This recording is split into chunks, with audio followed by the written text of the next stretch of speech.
Hi, I'm Josh with LynkSpyder, and in this second video of our educational series, we're going to do what I like to call box to fence setup. A LynkSpyder is going to come in a box that looks like this. It's going to eventually end up on a fence that looks like that. In this video, we're going to do a basic GoPro setup. In future videos, we're going to talk about camera specific and how you would maybe change your setup based on that. All right, you've placed your LynkSpyder order and your order came in, and it came in a box that looks like this. Now, based on the configuration of your order, the add-ons and such, there'll be other items in this. And depending on what all you ordered, it may be in a box bigger than this. So what we're gonna do today is talk about the bare minimums. Everything that was ordered is just the basic LynkSpyder with no add-ons, okay? You're gonna open up your box. You're gonna get a couple of things. You're gonna get our instructional sheet that has a QR code that will take you probably to videos just like this and give you a little bit of heads up that even though we do a really good job of deburring all surfaces of the LynkSpyder, you may find a sharp edge, so just be very careful, especially when you place yourself in a situation where you're going to use some leverage to tighten something down. Okay? You're going to get our main bracket. We're going to talk about the individual components here in just a little bit. This separator page is important because it hides what we call the Spyder slider. In the past, we've had folks that said, hey, I didn't get that, and it's because it's underneath this separator page, so it's very important that you don't throw this stuff away when you get it, okay? So we're gonna put this in here, and we're gonna talk about some of the individual pieces of the LynkSpyder, okay? The LynkSpyder comes semi-installed. Everything that you need is gonna be on the main plate, except for the Spyder slider. The Spyder slider is what is used to hold the camera. These horizontal slots right here give you the adjustment in this direction. This slot right here gives you the adjustment fore and aft for your camera. And then of course the slots on the main plate allow the slider bar to go up and down. And the first thing that you'll have to do when you start mounting is decide whether you're going to mount it like this or you're going to mount it like this. In most cases, you're going to mount it with the tab on the top side. If you're using a setup like a smartphone setup where it's kind of tall, you may want to flip it over so that you can keep your camera in the middle of this opening. One of the things that we're going to talk about is trying to keep your camera in the absolute center of the main bracket because that gives you the most structural integrity, it reduces the vibration, and it keeps your camera most protected. So in this setup, we're going to mount it with the tab on the top. And as I said, everything that you need is going to be on the main plate. The fasteners intended to mount this are right here. So on the back side, you'll notice we've got all four of these, what we call claws, that are held in place by the 4 points. Okay? So the ones in the middle are what hold this Spyder slider. So with the fasteners still underneath, sandwiched in between the main plate and the claw, we're going to loosen these guys right here. And the reason why we're going to do that, sandwich them, is because when we unscrew these, we don't want them to fall. All right, like I said, we're going to mount with the main tab on top. We're going to set that on top of those fasteners, and then we're going to tighten this down. And because we're not really ready to mount just yet, we're just going to tighten them to contact. We don't really want them to be tight because we want to be able to move this around. All right. So that's everything on the LynkSpyder. And one of the other questions that we get a lot is, hey, I didn't get the fasteners to mount my camera to the Spyder slider. And what we do is we mount them temporarily in the top center of every main plate, and that way they don't bounce around during shipping. So the next thing that you're going to want to do is you're going to want to disconnect that. This is going to come in 4 pieces. The fourth piece is this anchor nut that you do not need. That's for shipping purposes. You can use it, it's steel, but because it's so small, you may not find that it has a whole lot of structural integrity, and therefore I wouldn't trust it. These 3 pieces remain, and this is what we call the tripod mount fasteners. This, just like all of these others, is a wing knob. This is a set screw, and this is a rubber washer. All of our fasteners are a standard 1/4-20 thread, just like a tripod, and you're going to use any combination of these to mount in your camera. In this setup, we're going to talk about the basic GoPro Hero 12. And the reason why we're going to talk about the Hero 12 is the Hero 12 is the only one that has natively the tripod mount in the bottom. It also has these standard GoPro fingers that you can use a separate piece, but when we do our full camera setup in a later video, we're going to talk about that in more in detail. But in this particular video, we're just going to use the native tripod mount. The next thing that we're going to do is we're going to take this set screw, and notice that there's two sides of this set screw. There's the socket side and the point side. You want to make sure anytime you're screwing this into your camera that you screw the point side into it, because if this gets lodged, if it gets in there too tight, you're going to want to be able to use that socket with an Allen wrench to take that out. Okay? The next thing that you're going to do is you're going to take this rubber washer and you're going to place that over the top. Then we're going to take this and we're going to slide it through the slot on our Spyder slider, and we're going to tighten this down just tight enough to where it doesn't wobble around, but we still want to be able to loosen it and move it around. The next thing that we'll probably want to do is we will want to move our Spyder slider such that the center of the lens is in the center of the opening. That's where you want to put any camera. That's where you want to start. You want the lens to be right in the middle of this main window. And while we're talking about main windows, let's talk about another feature, the LynkSpyder. Again, in a future video, we're going to talk about how to use a LynkSpyder on a net fence. But if you're ever mounting on a net fence, this is what we call our security window. And the reason why it's called a security window is when you're mounted on a net, you do not have any structural integrity of the fence. Therefore, when a ball hits the fence, you need something to protect your camera. So this security window allows your lens to go right up through that security window, shoot through it, and you have a little bit of protection on your camera. You lose quite a bit of adjustment because you just have this window to work with, but oftentimes it's easier to get the bracket set up on a net, and therefore it doesn't matter. The last thing that I'll mention about future add-ons is if you're going to do a net setup, we sell a net cap that pops in this security window, and it has a flange on the outside, on this side, that actually will hold that net in place to keep it from walking in front of your lens. Okay, so right now we've got our camera set up in the start position, which is the center of the main plate, and the next thing we're going to talk about is getting your claws prepared.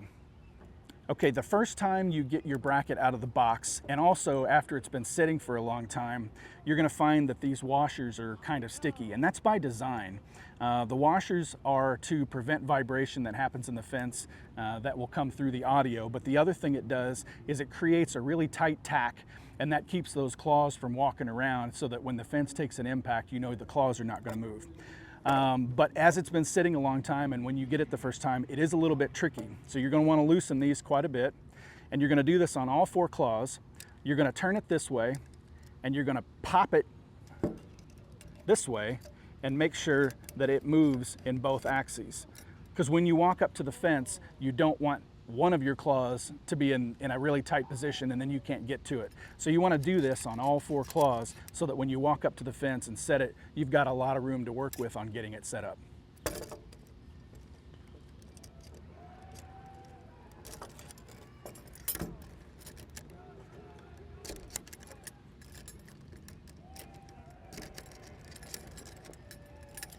All right. We now have all of our claws and they're loose and ready to work with. The next thing we're going to do is we're going to go to the fence. All right, so we're now at the fence. The first thing let's talk about is common courtesy and common sense. There are some ideal places that you want to mount your bracket so that you can get the best shot. But let's be honest. If you walk up to a group of people and you place this bracket on the fence, you're going to make them mad if it's in their line of sight. You may have gotten there first, but let's be polite. There's quite a bit of range on where you can mount this. So let's first talk about ideal setups and then the adjustments that we're going to make with some courtesy and common sense. Ideally, you do not want to mount directly behind home plate because that's where the umpire is, right? And only thing you're going to see is the field, but you're not going to see the ball come across the plate. So you want to mount left or right, about as high as you can get, pointed down ever so slightly. But you want the guide of the camera pointed somewhere where you can see the ball cross the plate. If you're tracking a specific player, or if your team is predominantly one side of the plate, ideally you'd like to have the camera on the other side so that you don't have anything blocking the plate when you can see the ball go across. That isn't always the case, and especially as you get more advanced where you're going to have bladders on both sides quite a bit, the next best thing to do is to do the polite thing, and that's to mount the camera on the side of the field that your team occupies. If you're on this side, mount on this side. If you're on that side, mount on that side. there's no sense in walking over in front of the other team and putting something on the fence in front of them. All right, the next thing that we want to talk about is ideal height. As I said, you want it about as high as you can get it shooting down. But let's say you're going to a field that has stadium seating. That's probably going to be right in people's view. So you want to mount it a little bit lower so that they can work their way up and you guys can share the view. If you're walking in front of a group and they're the backstop monsters and they're sitting in the chair right behind the plate, the worst thing you want to do is walk up and put that right in front of them. But that actually works in your benefit because you want to be able to get up a little bit higher. You're always going to come across that group that says, hey, you can't put that on the fence because it's going to be in my way. And my thought on that is, it's a big old fence. We can share it. But the first thing you can do is, or the best thing that you can do is, be courteous about your location. Okay? So we've talked about location. In this video, I'm going to go just to the left of the plate and we're going to get our setup going now. All right, we're at the fence. We've picked our location that we're going to use. We've got our bracket in the ready position, meaning all of these claws are loose in both directions, both in the slot on the claw and the slot on the main plate. And the first thing that we're going to do is, again, making sure our camera is first set up in this main window. We're just going to visually place this on the fence and try to get the lens in the center of one of these openings. By starting right there, it makes the adjustment later a lot easier. Okay?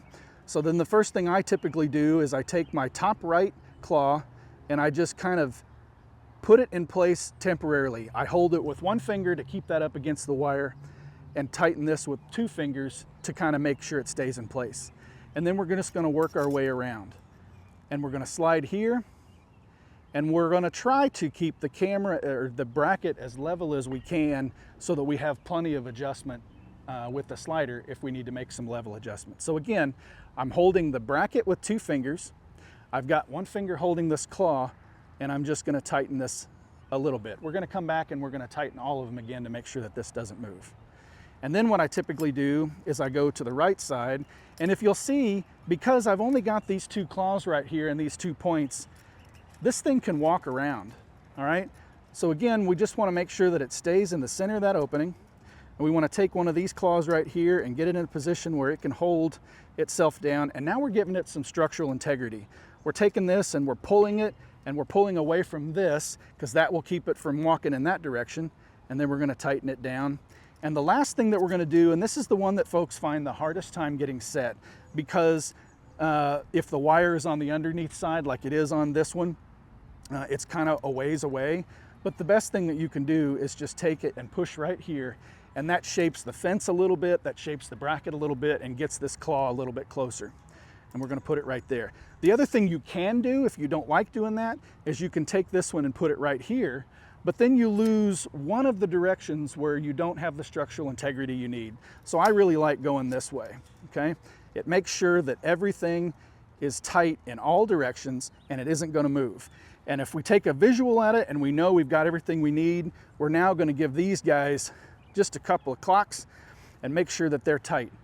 Now, if this slider is tight, the next sanity check that you want to do, and you want to do this no matter what mounting solution you use, is, can I move this in any direction?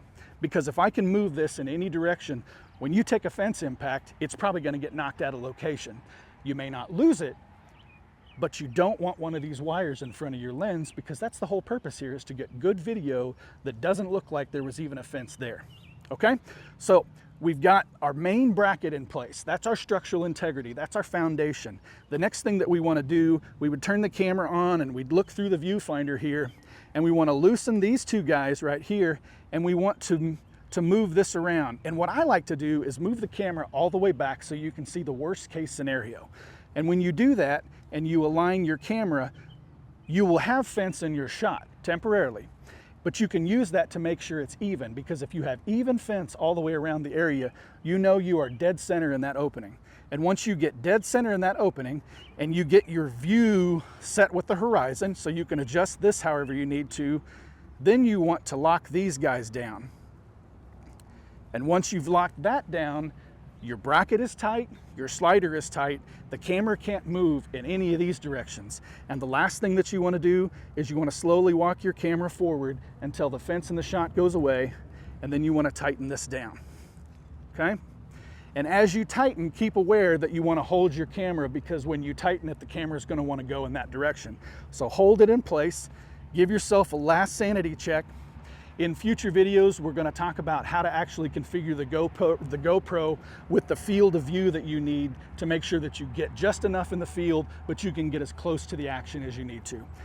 We now have our camera very accurately located. We're tight on the fence. We could take an impact if we need to, and that thing's not going anywhere. Okay, we've now mounted that to the fence. We would record our game. We would stream our game. We would do everything that we need to do. And let's say this was the first game of the day. You're probably going to play on this same field. Most complexes use the same type of fencing. It's configured the same way. There's no need to undo these two guys if you have them set. There's not a lot of need to loosen these two guys if you have them set. The only thing that you want to do is to be able to take this off the fence. So we're going to loosen this guy right here quite a bit. And again, we probably want to push on that so that that comes loose. We're going to loosen this guy quite a bit, and so that that comes off, and then the bracket's removed. All right, what did we gain by that? What we gained is we were able to quickly take our bracket off with the minimal amount of adjustment in order to take it off and not lose the positional settings that we had based on the geometry of this fence. If you're going back to the same fence, the geometry is going to be the same, which means you ought to be able to just put it back in place, get it as square as you can. And while the wires may be slightly different, you may struggle with this guy right here, but in most cases, if you kind of push this out to the edge and then walk this in, you can tighten that one down. And then this one usually goes on pretty easily. Again, because we only had 3 set, we lost some position, but we brought it back in and we tightened it down, and now it's in place. That allows you to quickly walk up to a field that you've already been set up and ready to go, get it on the fence in a few seconds, push start, and you're ready to go. All right, guys, so that's our basic box to fence setup. This configuration, this setup, is a generic setup that you can use no matter what camera you're mounting. However, if you are mounting a different camera other than this particular GoPro, you're going to need an add-on. Add-ons are the things that mount on the slider between the slider and the camera that either give it some extension, give it some adjustment, or add the necessary tripod mount that you're going to need to be on this slider bar. Okay, so in the next video, we're going to talk about those add-ons that you might want to select when you place your order. Specifically, if you're not using the GoPro Hero 12, you're most likely going to need the tripod mount. And one of the other reasons why you might want the tripod mount on the Hero 12 is that it allows you to tilt the camera forward. So if you mount very, very high, you'll want to tilt this forward. In this specific setup, you want to be about as level as you can get because you don't have any tilt. The benefit to that is if your fence takes an impact, that's one less adjustment that you could lose. So the other thing is adjustable arms, adjustable brackets. We have a replacement slider that's a bit bigger that's designed for a multi-camera mount that we'll talk about in a few series from now. In the next series, we're going to talk about those add-ons, and that'll get you up and running no matter what camera you're using. I hope this answers a lot of questions. Be tuned for the next video. I'm Josh at LynkSpyder.